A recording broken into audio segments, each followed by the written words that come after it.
అందరూ సమానమే, అందరం ఒకటే రక్తం, మనుషులంతా ఒక్కటే అనేటటువంటి ఈ సెక్యులర్లందరికి కూడాను ఒక్కసారి కళ్ళు తెరిచి చూడండి అయ్యా.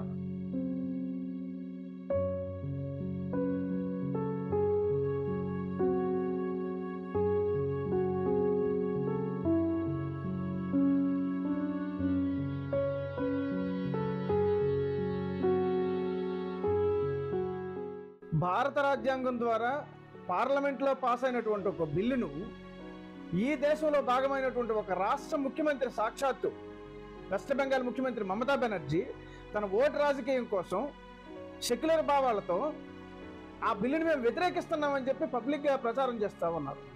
దీని పర్యవసానంగా ఈరోజు మేము బిల్లుని ప్రొటెస్ట్ చేస్తున్నామని చెప్పేసి ముస్లింలంతా కూడా కనిపించినటువంటి హిందువులు ఇళ్లలోకి దూరి వాళ్ళని కొట్టి చివరికి చంపి ఈరోజు ఎంత హింసాత్మకమైనటువంటి ఘటనలు ఈరోజు బెంగాల్లో మనం చూస్తూ ఉన్నాం. మరి అందరూ సమానమైనటువంటిప్పుడు మీరు వక్ఫ్ బోర్డ్ అనేది ఒక అన్యాయమైనటువంటి బిల్లు, ఈ దేశం హిందూ దేశం అయినటువంటి ఈ హిందూ భూమిని మేము ఎక్కడ చేయేస్తుంది మా భూమి అని చెప్పేసి అన్యాయంగా మీరు ఆక్రమించుకోవడానికి తయారు చేసుకున్నటువంటి ఒక వక్ఫ్ బిల్లుని ఈరోజు సవరణ చేసి పార్లమెంట్లో ప్రవేశపెట్టి బిల్లు పాస్ చేస్తే ఈ బిల్లుని మీరు ప్రొటెస్ట్ చేస్తున్నామని చెప్పేసి మీరు హింసాత్మకమైనటువంటి ఘటనల ద్వారా హిందువులందరినీ కూడా హింసించి చంపి కొట్టి మీరు ఇంత బాధలు పెడతా ఉంటే అసలు ఎక్కడుంది రాజ్యాంగం, ఎక్కడున్నాయి చట్టాలు?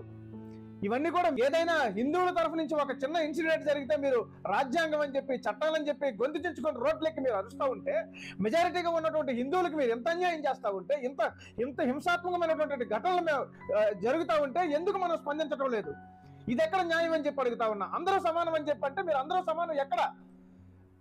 మేము మాత్రం కొంచెం ఎక్కువ సమానం అనేటటువంటి వ్యవహారంలో మీరుంటే మెజారిటీగా ఉన్నటువంటి హిందువులుగా మనం ఎప్పటికీ కూడా కళ్ళు తెరిచి ఈ విషయాన్ని మనం తీవ్రంగా ఖండించకపోతే రేపు విపరీతమైనటువంటి పరిణామాలను ఎదుర్కోవాల్సి వస్తుందని చెప్పి ఈ విధంగా మనం అందరం కూడా గుర్తుపెట్టుకోవాల్సిన అవసరం ఉందని చెప్పి తెలియజేస్తా ఉన్నా.